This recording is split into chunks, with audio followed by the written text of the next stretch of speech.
Eu quero meditar com os amados nesta tarde uma passagem da Escritura que está no livro de Apocalipse. No livro do Apocalipse, grande livro do Apocalipse, que os irmãos não devem ter medo. Algumas pessoas têm medo do livro do Apocalipse. Algumas pessoas dizem: olha, padre, eu não leio o livro do Apocalipse porque eu tenho medo do livro do Apocalipse. Não tenha medo. Nós não devemos ter medo da palavra de Deus, de maneira alguma. Vamos estudar. Se nós não conhecemos, não sabemos, vamos estudar, vamos conhecer. O livro do Apocalipse é o livro da esperança, irmãos. O livro da esperança. É o livro da vitória do Cordeiro sobre o inimigo. Da vitória do Cordeiro sobre o inimigo, sobre Satanás. É o livro da esperança. É o livro que nos fala do novo céu e da nova terra. É o livro que nos fala que o Senhor Jesus, Ele verdadeiramente é o Cordeiro imolado e vencedor. E eu quero meditar com você, meu querido, minha querida, essa passagem que está em Apocalipse 3. A carta à igreja de Laodiceia. O Senhor Jesus, Ele envia 7 cartas às 7 igrejas da Ásia.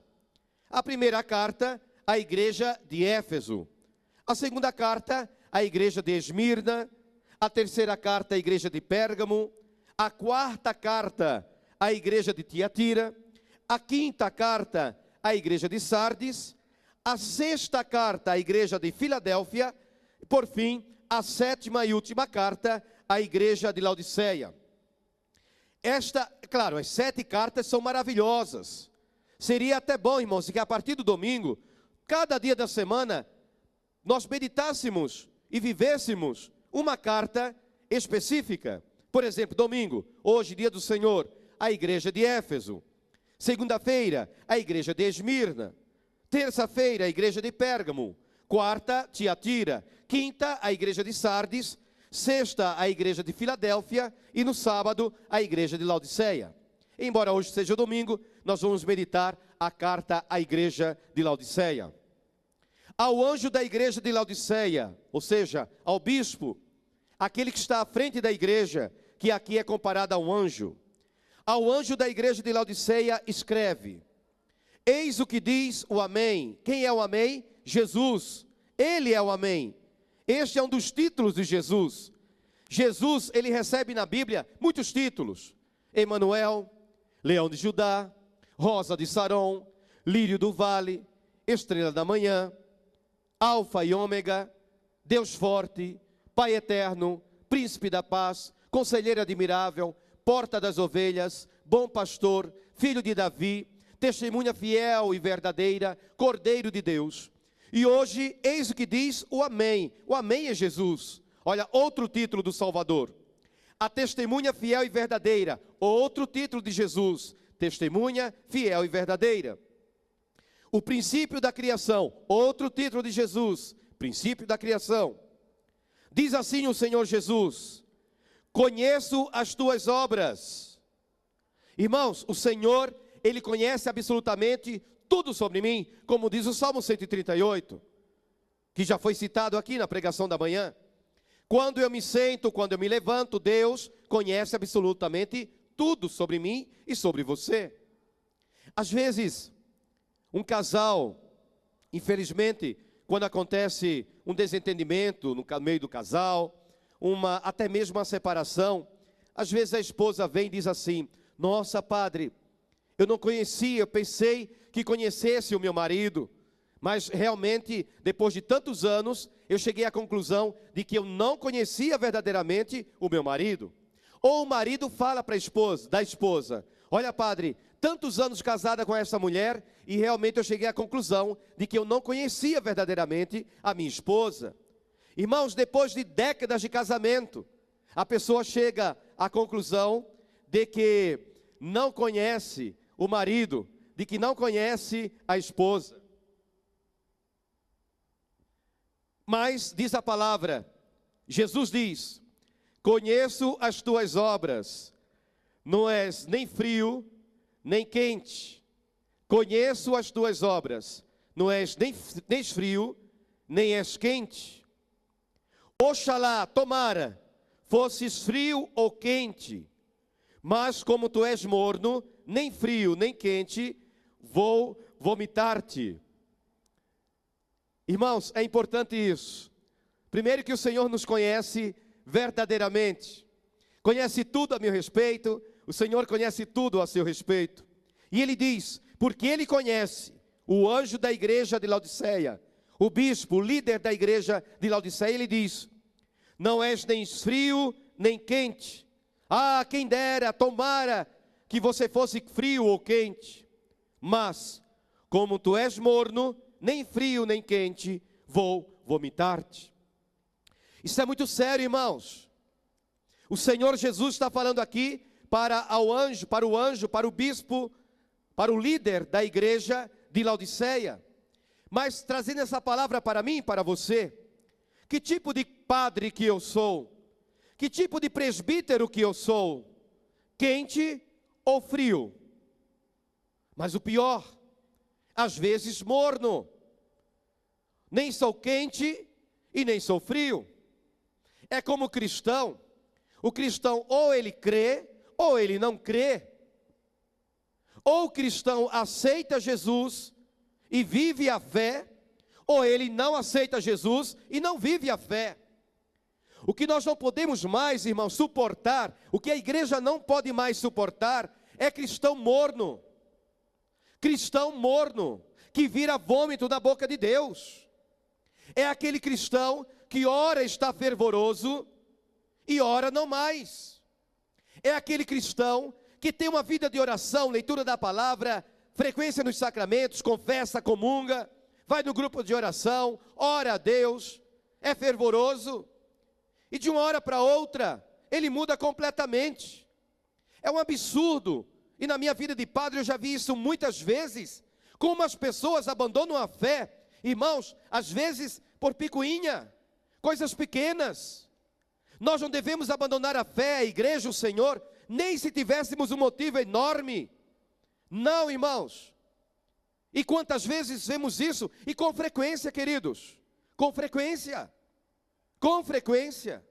Pessoas que agora estão aqui, congregando, comungando, ao nosso lado no altar, e de uma hora para outra, porque aconteceu isso, aconteceu aquilo, porque o padre não atendeu na hora que a pessoa não queria, precisava ou queria ser atendida, porque o padre não deu aquela atenção que a pessoa estava naquele momento precisando ou querendo, porque às vezes quer, nem precisa, às vezes porque a pessoa quer, mas na verdade ela não precisa. É como alguém que muitas vezes, ao invés de dar a oportunidade de uma pessoa verdadeiramente que está com a vida destruída, precisando tanto de um aconselhamento, tanto de uma confissão, e a pessoa não permite que outro irmão mais necessitado fale com o sacerdote. Quantas vezes acontece isso, irmãos? Quantas vezes? Que não sente que o outro está sofrendo muito mais, que o outro está necessitando muito mais. Ah, eu estou com um problema. Ah, mas o meu problema não é tão grave assim. Eu posso esperar um pouquinho mais. Este irmão está desesperado. Esta irmã está desesperada. Amados, quantas vezes na minha vida de sacerdote, de presbítero, da igreja, infelizmente, eu já vi pessoas abandonando o Senhor, abandonando o altar. Por que você abandonou? Aí as pessoas vêm com aquelas desculpas mais esfarrapadas, que não convencem, não convence. Ah, mas porque eu me decepcionei com o padre, eu fiquei decepcionado com o coordenador, eu fiquei decepcionado com o irmão, eu fiquei decepcionado, e geralmente eu pergunto, e Jesus? Quantas vezes que Jesus te decepcionou? Quantas vezes que Cristo te decepcionou? Nenhuma. Nós é que decepcionamos o Senhor. Quantas vezes que nós decepcionamos o Senhor? Pelas nossas atitudes, pela nossa falta de amor ao Senhor. Quantas vezes que o cristão, na vida espiritual, na vida de oração, é cristão miojo. 3 minutos está pronto. Faz uma oração mecânica, uma oração sem vida, sem amor, sem fervor. Repete palavras, fica repetindo palavras sem sabor, sem amor, esquecendo que está falando com Ele, que está falando com nosso Senhor. A pior coisa que existe é quando você fala com uma pessoa e a pessoa não olha no seu rosto, a pessoa não olha nos seus olhos, você se sente desprezado. E assim muitas vezes, creio eu, que se sente o Senhor Jesus. Estamos orando, estamos falando com Ele, mas sem amor, sem dedicação. Quantas vezes que estamos celebrando a Eucaristia, no final da comunhão, geralmente pedimos, façamos agora um momento de silêncio para conversar com o Senhor, para adorar o Senhor, para estar na presença do Senhor, para agradecer ao Senhor. E alguns não conseguem, irmãos. Por quê? Não tem intimidade com Deus, não tem intimidade com Deus, não consegue ficar na presença de Deus 10 minutos, meia hora, 1 hora, para a pessoa é um absurdo, é um absurdo. Quantas vezes que eu já vi pessoas falando assim, eu vou na missa das 7 da manhã, que é a missa mais rápida. Antes não ir à missa.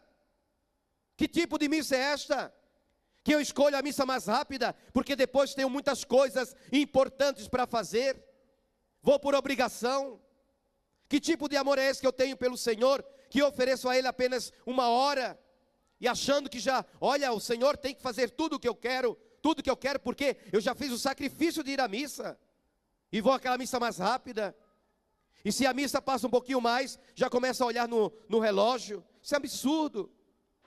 Para mim, celebrar a Eucaristia e perceber que tem um cristão na igreja olhando para o relógio, preocupado mais com a hora, isso acaba comigo, me destrói completamente. E eu fico imaginando, mas não porque estão fazendo isso para mim, comigo, mas com o Senhor. Eu sou apenas instrumento. A missa é de Deus, a Eucaristia é Jesus, é com Ele que eu estou sendo ingrato, é com Ele que eu estou com falta de amor, de carinho, e depois ainda digo, eu creio em Jesus, Jesus é tudo para mim. É nada. Morno, cristão morno, que diz a palavra, vira vômito na boca de Deus, vômito na boca de Deus, vômito. E continua a palavra, pois dizes, sou rico, faço bons negócios, de nada necessito, sou rico, ou seja, tenho tudo. Esses dias alguém falava que o Deus dele era o dinheiro, e ele adorava o dinheiro. Louco. Jesus diz no Evangelho, irmãos, onde está o teu tesouro, aí está o teu coração. Como aquele homem que encheu os seus celeiros, e quando os celeiros estavam abarrotados, cheios, ele disse, agora sim, eu posso descansar, eu posso me alegrar, agora sim. E Jesus diz, louco, hoje a morte entrará na tua casa e te levará para a eternidade. E o celeiro ficará, e os bens ficarão. Onde está o teu tesouro, aí está o teu coração. É importante, é claro, ter bens, sim. A Bíblia diz que o trabalhador é digno do seu salário. Não é pecado ter bens, não é pecado. Pecado é fazer dos bens o centro da nossa vida. Pecado é fazer das pessoas o centro da nossa vida. O centro da minha vida é Jesus de Nazaré. O meu maior tesouro é Jesus de Nazaré. Este não passa jamais.